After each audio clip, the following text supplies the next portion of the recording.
Hello students, हम लोग exercise 31.4 पे हैं और क्वेश्चन नंबर है 24। कह रहा है उपरोक्त प्रश्न 23 देखें। अच्छा, ये 23 जो हम लोग प्रश्न देखे थे पिछले वीडियो में, इसको देखिए।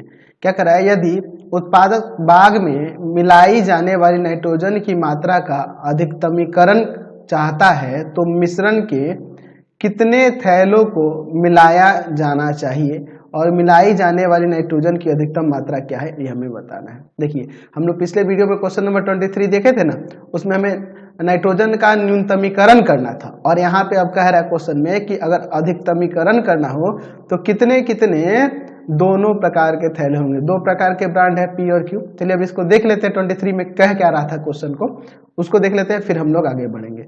कह रहा है कि एक फल उत्पादक अपने बाग में दो प्रकार के खादों पी ब्रांड और क्यू ब्रांड का उपयोग कर सकता है। दो प्रकार के इसके पास खाद के ब्रांड है, पी और क्यू। मिश्रण के प्रत्येक थैले में, यानी कि ब्रांड पी और ब्रांड क्यू की बात हो रही है, इनके प्रत्येक थैले में क्या है, नाइट्रोजन, फास्फोरिक अम्ल, पोटास और क्लोरीन की मात्रा केजी में सारणी में दिया गया। यहाँ दिया हुआ है कि एक थैले में पी ब्रांड वाले में और क्यू ब्रांड वाले कितना नाइट्रोजन, फास्फोरिक अम्ल, पोटास और क्लोरीन है, ये यहाँ पर दिया हुआ है। ठीक है, कह रहा है कि परीक्षण संकेत देते हैं। यहाँ जब एक एक्सपेरिमेंट करता है तो इससे संकेत क्या मिलता है कि बाघ को कम से कम 240 केजी फास्फोरिक अम्ल, कम से कम 270 केजी पोटास और क्लोरीन की अधिक से अधिक 310 केजी की आवश्यकता है। ठीक है, यहाँ पे आपको समझ में आ गया। तो यही यहाँ कंडीशन दिया हुआ है आपके पास कि जो बाग है उसमें कम से कम 240 केजी फास्फोरिक अम्ल होना चाहिए, कम से कम 270 केजी पोटास और क्लोरीन की अधिक से अधिक 310 केजी मात्रा होनी चाहिए। तो नाइट्रोजन का अधिकतमीकरण करना चाहता है वह उत्पादक, तो वह कितना कितना थैला दोनों ब्रांड का लेगा ताकि अधिकतम नाइट्रोजन की मात्रा हो सके। और अधिकतम नाइट्रोजन की मात्रा क्या होगी वो भी हमें ज्ञात करना है। तो हम लोग मान लेते हैं कि माना पी ब्रांड के एक्स थैले और क्यू ब्रांड के वाई थैले लेने पर नाइट्रोजन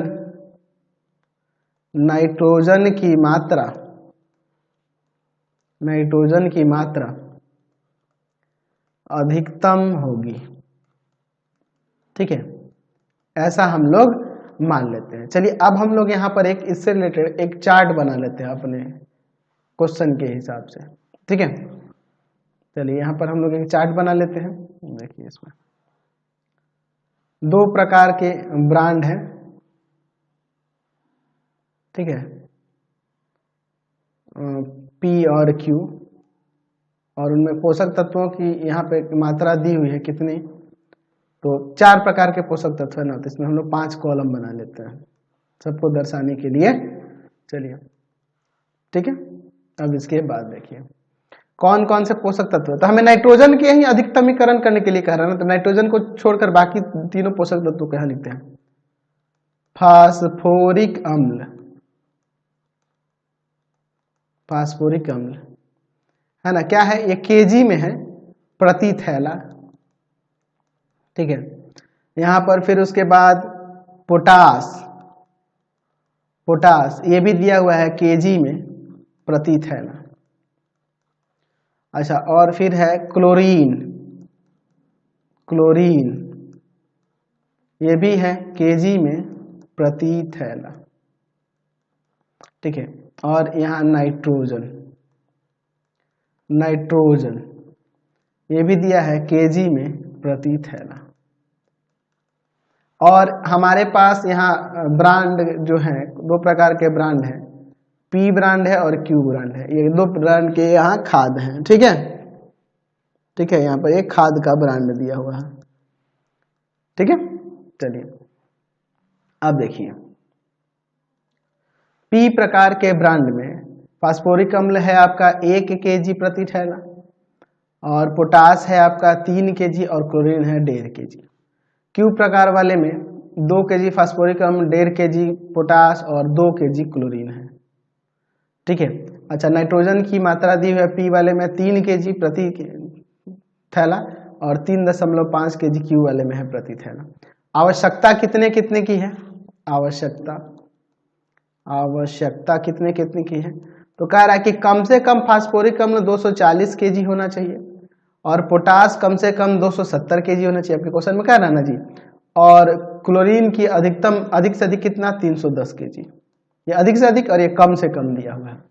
अच्छा, नाइट्रोजन के मैक्सिमम वैल्यू के लिए बात करना है, मैक्सिमम ऑफ जेड कर लेते हैं। तो देखिए एक्स थैला है पी प्रकार का ब्रांड का और एक थैले में 3 केजी नाइट्रोजन है, तो 3x हो जाएगा। अच्छा, और क्यू वाले में 1 केजी, एक थैले में 3.5 केजी है नाइट्रोजन और वाई थैले हैं तो ये 3.5 वाई हो जाएगा। फिर उसके बाद हम लोग यहाँ पर ले लेंगे, अब देखिए रैखिक असमीकरण तैयार करते हैं। यहाँ अगर हम लोग बात करें फास्फोरिक अम्ल से एक रैखिक असमीकरण के लिए, तो 1 केजी है एक थैले में पी प्रकार वाले, एक्स थैला है तो x केजी हो जाएगा फास्फोरिक अम्ल, और क्यू वाले में 2 केजी है प्रत्येक थैले में और वाई थैले हैं तो यहाँ पे 2y हो जाएगा। और कम से कम 240 केजी होना चाहिए, यानी 240 या 240 से अधिक भी हो सकता है।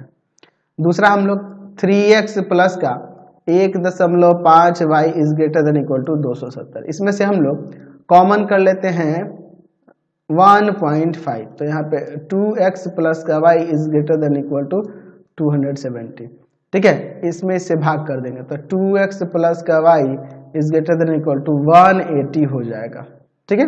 चलिए अब इसके बाद देखते हैं, एक इससे तैयार हो जाएगा 1.5x प्लस का 2y is less than equal to 310। अधिकतम ये हम मात्रा का रखें, अधिक से अधिक 310 केजी होना चाहिए आपका, क्या था जी, क्लोरीन। चलिए अब इसके बाद देखिए थैलों की संख्या 0 और 0 से ग्रेटर होगी, माइनस में तो नहीं ना होगा जी। चलिए अब क्या लिखेंगे, दिए गए रैखिक असमीकरणों को रैखिक समीकरणों में बदलने पर क्या हो जाएगा, x plus 2y equal to में 240, 2x plus Y equal to में 180 और 1.5x प्लस का 2y इक्वल टू में 310। चलिए अब यहाँ पर हम लोग 3 चार्ट बना लेते हैं इनके लिए, ठीक है। चलिए इनके दो सॉल्यूशन निकालेंगे, फिर हम लोग इसका ग्राफ खींचेंगे, ध्यान से देखिएगा, ठीक है। चलिए तो ये आपके 3 चार्ट हो गए और इनके हर एक के दो सॉल्यूशन हम लोग यहाँ पर अब निकालेंगे, ठीक है। चलिए अब इसके बाद देखते हैं एक्स वाई, एक्स का 0 रख देंगे तो वाई का 120 आ जाएगा, वाई का 0 रख देंगे तो एक्स का 240 आ जाएगा, एक्स वाई। एक्स का 0 रख देंगे तो वाई का 180 आ जाएगा, वाई 0 रख देंगे तो एक्स का 90 आ जाएगा, ये जाएगा भाग में। चलिए ठीक है, एक्स वाई, एक्स का 0 रख देंगे तो ये जाएगा भाग में तो 155 हो जाएगा, वाई 0 रख देंगे तो 1.5 जाएगा भाग में तो 206.6 हो जाएगा, 206.6 हो जाएगा। चलिए अब हम लोग इसका ग्राफ देखते हैं। चलिए अब यहाँ पे देखिए आपका एक्स एक्सिस हो जाएगा, यहाँ पर ये हम लोग एक्स एक्सिस ले लेते हैं और यहाँ पर हम लोग वाई एक्सिस ले लेते हैं, ठीक है। ध्यान से देखिए, ये आपका एक्स, यहाँ पर एक्स डैश, वाई और वाई डैश, ठीक है। चलिए हम लोग 20-40 करके ले लेते हैं, 20, 40, 60, 80, 100, 120, 140, 160, 180, 200, 200 यहाँ 20 हो जाएगा, यहाँ 240 हो जाएगा, यहाँ 20, 40, 60, 80, 100, 120, 140, 160, 180, 200, 220, थोड़ा सा और इसको बढ़ा देंगे। चाहे ऊपर हमें जाने की जरूरत नहीं है, वाई में उतना हमें 240 तक जाने की जरूरत ही नहीं पड़ेगी। चलिए कोई दिक्कत नहीं, काफ़ी है। एक्स का 0, वाई का 120, 20, 40, 60, 80, 100, 120, ठीक है। 0 और 120, 240 और 0, 240 और 0, तो इन दोनों बिंदुओं से होकर जाने वाली अगर आप रेखा खींचते हो तो ये रेखा कुछ इस तरह से जाएगी, ठीक है। ये आपकी रेखा कुछ इस तरह से चली जाएगी। और इसका समीकरण क्या है इस रेखा का, तो इस रेखा का हमारे पास समीकरण दिया x + 2y = 240। ठीक है, x + 2y = 240। चलिए दूसरा देखिए 0 और 180, तो यहाँ 120 के बाद 140, 160 और 180, 0, 180, फिर उसके बाद 90, 0, तो 20, 40, 60, 80, 100 इन दोनों के बीच में ना होगा 90, 0। तो इन दोनों बिंदुओं से होकर जाने वाली अगर आप रेखा खींचेंगे तो यह रेखा कुछ इस तरह से चली जाएगी, ये ना हो जाएगी जी। चलिए इसका दूसरा कलर हम लोग ले लेते हैं। ठीक है, इसका समीकरण यहाँ पर लिख देते हैं। इसका समीकरण क्या था जी, तो इसका समीकरण हमारे पास है 2x + y = 180, 2x + y = 180। तीसरे वाले के लिए चलते हैं, 0 और 155, 0 और 155 कहाँ हो जाएगा, देखो ये 120 है, 140 है, 160 है, तो 160 ये रहा, ये 140 है, तो दोनों के बीच में ये 150 और इसके बीच में 155 यहाँ हो जाएगा। ठीक है, ये हो जाएगा आपका 0, 155, फिर उसके बाद 160 हो जाएगा यहाँ पे, फिर 180। चलिए फिर है 206.6, तो देखो ये आपका 200 हो जाएगा, ये 220 है, तो दोनों के बीच में यहाँ 210 हो जाएगा, 210 से थोड़ा सा और इधर करेंगे तो ये आपका हो जाएगा 206.6, 0। चलिए अब इन दोनों से होकर जाने वाली अगर आप रेखा खींचेंगे तो इन दोनों बिंदुओं से होकर जाने वाली रेखा कुछ इस तरह से आ जाएगी, ये ना हो जाएगा।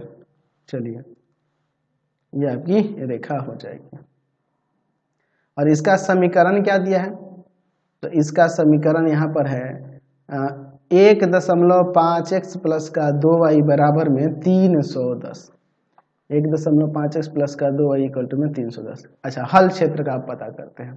चलिए तो हम लोग असमीकाओं को चेक करेंगे, 0, 0 पर असमीकाओं को, असमीकाएं देखते हैं क्या होता है 0, 0 पर। तो तीनों में रखना होगा ना जी, ये रहे तीनों, ये और ये, रैखिक असमीकाओं में चेक करते हैं। तो 0 + 2 × 0 is greater than equal to 240, यानी कि 0 ग्रेटर है या इक्वल है 240 से, नहीं है, असत्य है, ये असत्य है। दूसरा वाला देखते हैं, 2 × 0 + 0 is greater than equal to 180, ये भी क्या 0 ग्रेटर है या इक्वल है 180 के, नहीं है, असत्य है, ये भी आपका असत्य है। तीसरा वाले में देखो 1.5 × 0 + 2 × 0 is less than equal to 310, इसमें लेस देन था, तो 0 लेस देन है ना जी 310 से, बिल्कुल ठीक है, ये सत्य है। तो देखिए ये वो सत्य हो रहा है, यानी कि ये वाला सत्य हो रहा है, ये यही वाला ना 1.5x + 2, हाँ ये सत्य है और ये दोनों असत्य है। तो इसके बाद इन दोनों के बाहर और इसके अंदर, यानी कि हल क्षेत्र आपका यह वाला क्षेत्र हो जाएगा, ये वाला हल क्षेत्र हो जाएगा। तो कोणीय बिंदु ये हो जाएगा, ये हो जाएगा और ये हो जाएगा। तो ये a, इसका निर्देशांक क्या हो जाएगा, देखो ना x के सामने कितना पे है 40 और y के सामने देखो 20, 40, 60, 80, 100। ठीक है, तो 40 और 100, ठीक है, समझ गए ना। अच्छा ये b ले लेते हैं, इसका निर्देशांक क्या हो जाएगा, तो यहाँ पर देखिए x का ये रहा, देखो यहाँ पर कितना हो जाएगा, ये कितना है 20, 40, 60, 80, 100, 120, 140, x का 140 और y का कितना होगा 20, 40 और इन दोनों 40 और ये 60 इन दोनों के बीच में है, तो ये आपका 50 हो जाएगा। ठीक है, चलिए अब इसके बाद देखते हैं हम लोग, ऐसे आप अगर x का 140 देख रहे हैं, 140 यहाँ रखोगे, इधर जाके घटेगा 100, 2 जाएगा भाग में 50 आ नहीं जाएगा, ये c हो जाएगा। इसका निर्देशांक देखिए, तो x का यहाँ पर है 20 और y का यहाँ पे कितना हो जा रहा है, ये 140 हो जा रहा है, क्या देख लो 20, 40, 60, 80, 100, 120 और ये 140, तो यहाँ पर हो जाएगा 20, में 140। ठीक है, तो यहाँ लिख सकते हैं कि हल क्षेत्र एक त्रिभुज है, एक त्रिभुज है जिसके कोणीय बिंदु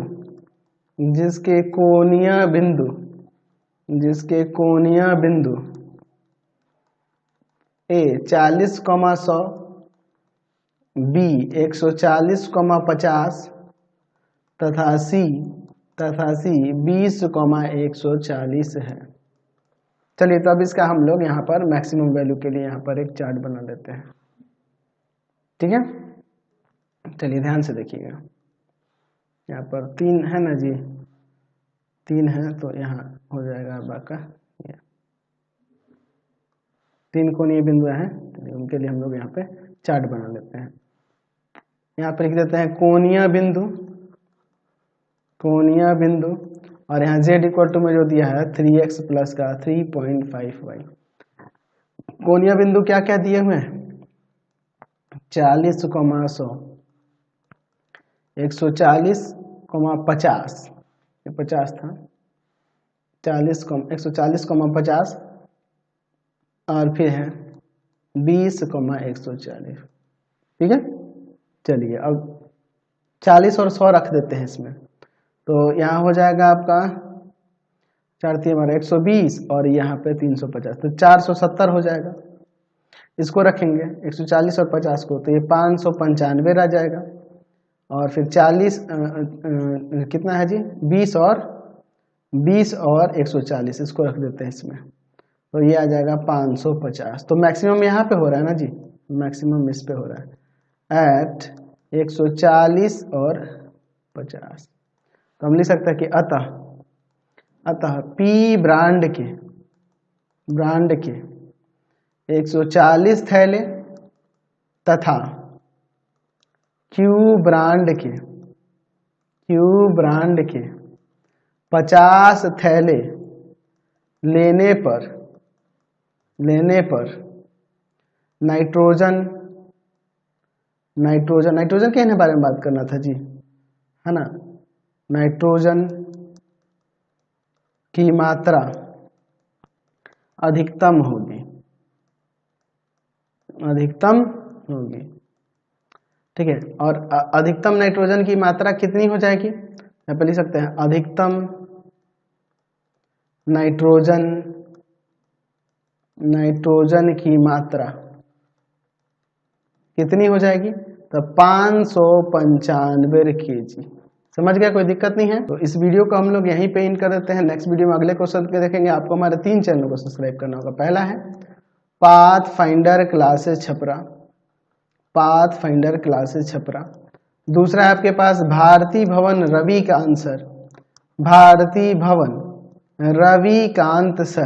रविकांत सर और तीसरा चैनल है रविकांत सर के नाम से। तीनों को सब्सक्राइब कर लेंगे और इससे रिलेटेड वीडियो के लिए सीधे डिस्क्रिप्शन में जाएंगे।